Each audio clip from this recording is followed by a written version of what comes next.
സ്വന്തം ദുഃഖങ്ങളിലേക്ക് ഒതുങ്ങിക്കൂടരുത്.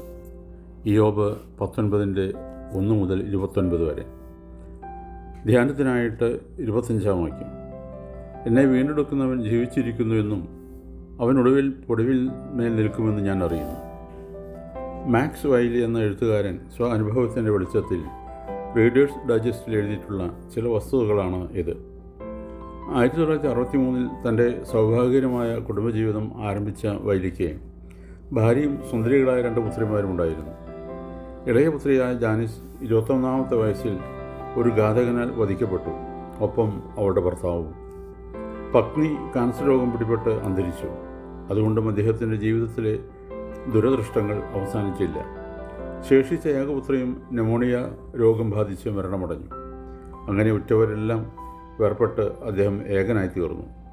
പക്ഷേ സങ്കീർണമായ ജീവിത പ്രശ്നങ്ങളുടെ കുരുരുട്ടിൽ മുട്ടിത്തിരിയുന്നവർക്ക് വെളിച്ചമേകുന്ന ഒരു ജീവിത തത്വശാസ്ത്രം കാണിച്ചു കൊടുക്കുവാൻ അദ്ദേഹത്തിന് കഴിഞ്ഞു. ആകസ്മികമായി ഉണ്ടാകുന്ന രോഗവിപത്തുകളോ യാദൃശ്ചിക അപകടങ്ങളോ നിമിത്തം അംഗഭംഗമോ കായികമായ മറ്റെന്തെങ്കിലും അവശതയോ നമുക്കുണ്ടായെന്ന് വരാം. അപ്രതീക്ഷിതമായി ഉദ്യോഗം നഷ്ടപ്പെട്ടേക്കാം. ഉറ്റവരുടെ മരണം, വിവാഹബന്ധം വേർപ്പെടുത്തൽ, വിശ്വാസവഞ്ചന, കായികമായ ഏതെങ്കിലും ശക്തി നഷ്ടപ്പെട്ടെന്ന് വരിക എന്നിങ്ങനെയുള്ള വേദനാജനകമായ നിരവധി അനുഭവങ്ങൾ നമ്മെ അത്യധികമായ ദുഃഖത്തിലാഴ്ത്താറുണ്ട്. പലപ്പോഴും അവ അപ്രതിരോധ്യമായിരിക്കും. എന്നാൽ അങ്ങനെയുള്ള പരിതസ്ഥിതികളിൽ ആകുമ്പോൾ നിങ്ങൾക്ക് മാത്രം സംഭവിക്കുന്ന വിപത്തായി കണക്കാക്കേണ്ടതില്ല എന്നാണ് മാക്സ് വൈലി പറയുന്നത്. നിങ്ങളോട് കൂടെ ഒരേ തോണിയിൽ യാത്ര ചെയ്യുന്ന നിരവധി ആളുകൾ ലോകത്തിലുണ്ടെന്ന് ഓർക്കുക. ദൗർഭാഗ്യം എന്നത് മാത്രമാണ് ലോകത്തിലെ എല്ലാ രാജ്യങ്ങളിലും കൈമാറാവുന്ന നാണയം എന്ന് അദ്ദേഹം പറയുന്നു. മറ്റൊരാളിൻ്റെ ദുഃഖത്തിൽ പങ്കുചേരുന്നതിനാൽ നമ്മെ വീർപ്പുമുട്ടിക്കുന്ന ചില ക്ലേശഭാരങ്ങളെയും അകറ്റി നിർത്താൻ കഴിയും. മാക്സ് വൈലിയുടെ ഇളയ പുത്രി വധിക്കപ്പെട്ടതിൻ്റെ പിറ്റേ ദിവസം തൻ്റെ ഒരു ഉറ്റ സുഹൃത്ത് ലണ്ടനിൽ വെച്ച് പെട്ടെന്ന് മരിച്ചു.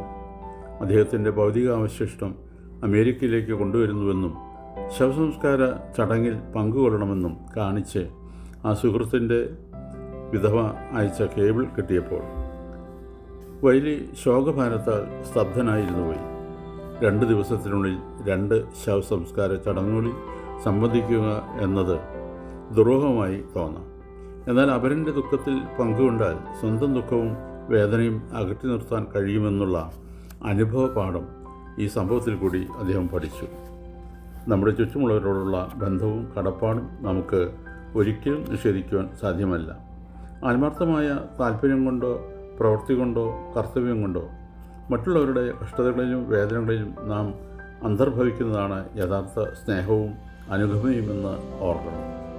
ദൗർഭാഗ്യകരമായ ഏതെങ്കിലും അനുഭവം നമുക്കുണ്ടാകുമ്പോൾ നമ്മിലേക്ക് തന്നെ ഒതുങ്ങിക്കൂടുവാനുള്ള പ്രവണത നമുക്കുണ്ടാകുന്നത് മനുഷ്യ സഹജമാണ്. എന്നാൽ നമ്മിലേക്ക് തന്നെ ഒതുങ്ങിക്കൂടി അന്തർമുഖരായിരിക്കാതെ മറ്റുള്ളവരുടെ വേദനകളിലേക്കും കഷ്ടതകളിലേക്കും കടന്നു ചെല്ലുന്നത് നമ്മുടെ ക്ലേശഭാരങ്ങൾ കുറയ്ക്കാനുള്ള ഫലപ്രദമായ മാർഗമാണെന്ന് നാം ഓർക്കേണ്ടതാണ്. ഓർക്കണമേ, നീതിയുടെ പൂർത്തീകരണമാണ് കാരുണ്യം. മത്തായി എഴുതിയ സുവിശേഷം 5-ാം അധ്യായം 7-ാം വാക്യം. കരുണ ഉള്ളവർ ഭാഗ്യവാന്മാർ, അവർക്ക് കരുണ ലഭിക്കും. ദൈവം അനുഗ്രഹിക്കട്ടെ. പ്രാർത്ഥനയോടെ കർത്തൃശുശ്രൂഷയിൽ എളിയ ദാസൻ.